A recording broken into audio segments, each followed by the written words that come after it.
Time for the Weird and Wacky segment. Abominable snowman. He's not an axe murderer. One of the TAs turned out to be a bot. First up in Weird and Wacky, we've got a bunch of them this time. Man, we do. It's going to be a good one. There's some good ones. But first up, this is Weird and Wacky, and whew, I'm glad you're safe. Dude. Doorbell camera catches rare footage of meteorites striking home's front walkway. Not only is it video of striking, it's the audio as well, which has never been captured before. That's right. There's been plenty of video, never video from a doorbell camera, which is why this is the first time. But I'm assuming you watched the video, right? Oh, yeah. I saw this actually on TikTok a while back. So this is old news to me, but it's fascinating. So yeah, I mean, you watch the video and there's nothing going on, and then all of a sudden, poof, there's like this thing.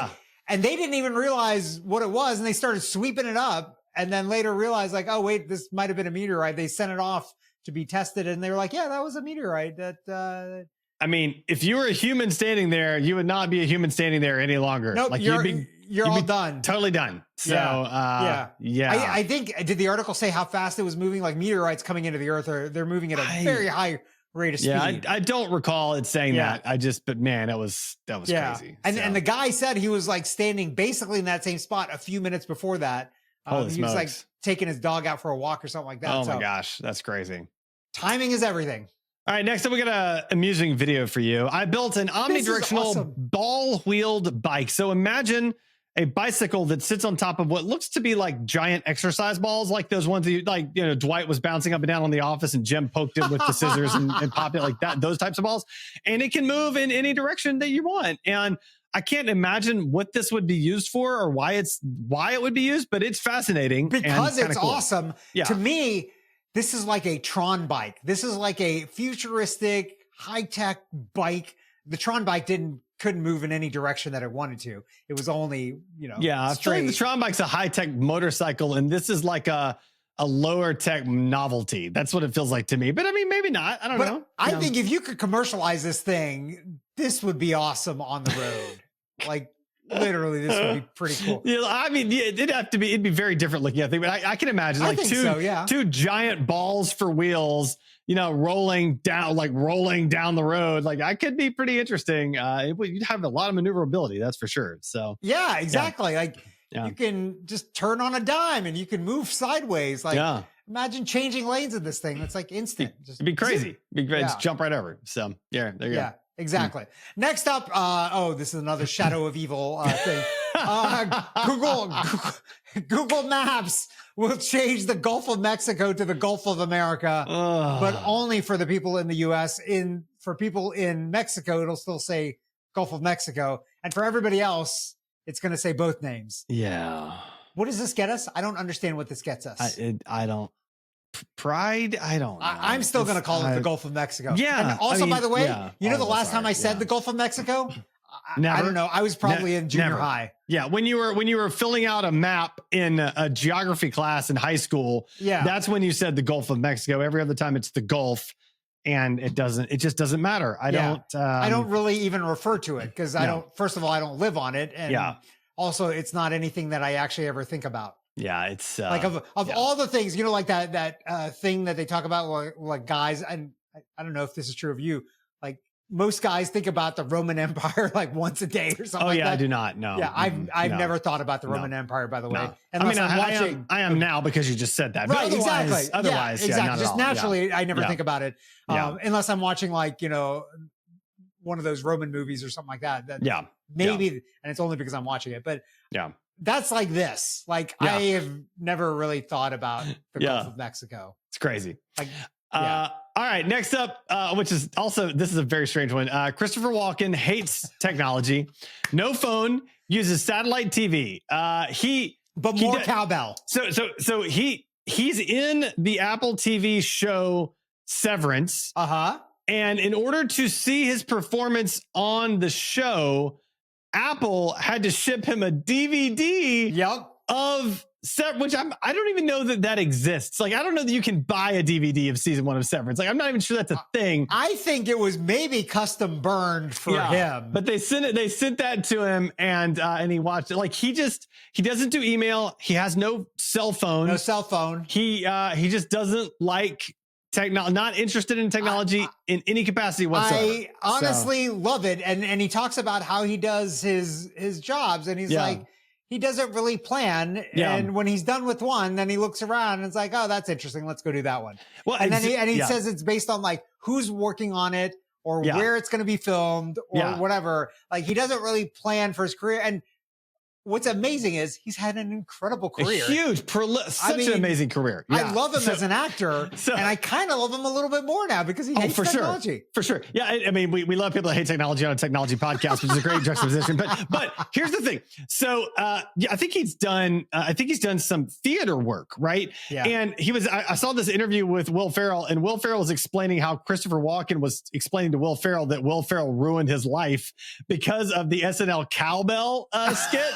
Because for those of you that are not familiar, it's anyway, he's on SNL. There's a rock band. Will Ferrell's doing a cowbell, and Christopher Walken is the producer. He keeps walking on the set saying, "We need more cowbell." It's one of the greatest skits of all time.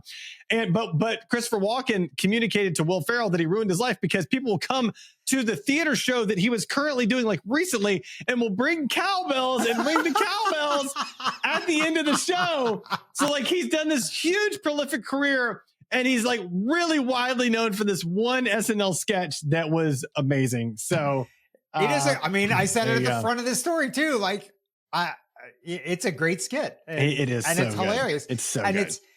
It's not really about the cowbell. It's about his performance. That's right. Yeah, asking for more cowbell. It's so good. Yeah. All right. Next up, why the rich love digital shoplifting. I did not know this was a thing until I read this article, and I was floored by it. So apparently there's this very prolific trend, like where like 60% or something of the more wealthy Zennials, I think it was Zennials, Gen Z, will order a product online and then claim and get the product and then claim they never got the product and dispute it on their credit card statement to then keep the product for free.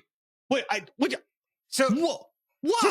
Just so we're clear, that is fraud.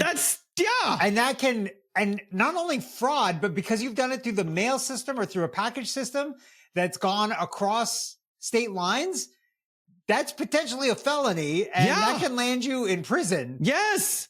Like, I don't like, this is the most bizarre thing. Worth a $50 product or a $10 product or even a $1,000 product? Like, reading the stats on this article was staggering, and they basically all look at it as like, oh, it's okay because the company can handle the loss. I'm not hurting anybody. It's like a shopper's right. Seriously, except the way the company pays for those things by raising the prices on everybody else that's buying that product. It's so bizarre and crazy. Or they pay for it by having to fire people because they can't afford to pay people. Yeah, because you're stealing products from them. Yeah. It hurts me. It just hurts me. So if you can't afford it, don't buy it. Don't buy it. That's the simple thing. Like, I don't understand people that are like, well, I can't, but I'm still going to buy it. So crazy. And I'm going to pay for it for the next 800 years on it. Don't do that. Just don't buy it. You don't need it. Yeah. If it's not critical, don't buy it. Yeah. Talking about something else that's not critical and you probably should not buy. And super funny. This is super funny. And kind of terrible, actually. Really, really terrible, but funny. When we get down to it. Yeah. Man launches quote unquote villain for hire service where people take him down to become heroes. So this was where was this? This is in the Philippines? Was it the Philippines? Yeah, I think something like that. I don't remember. Malaysia. Certainly Malaysia. Not America. Yeah, right. Malaysia. Yeah. Mm-hmm. Yeah. So this guy, apparently people keep telling him he looks like a criminal. Yeah. Just based on his looks. Right. He was like, let me make some money doing this. So you can hire him to be at a certain place to harass you or your loved one or whatever, and then give you the opportunity to beat him up or take him down. Like stand up to him and look like a super courageous hero. Yeah. Yeah.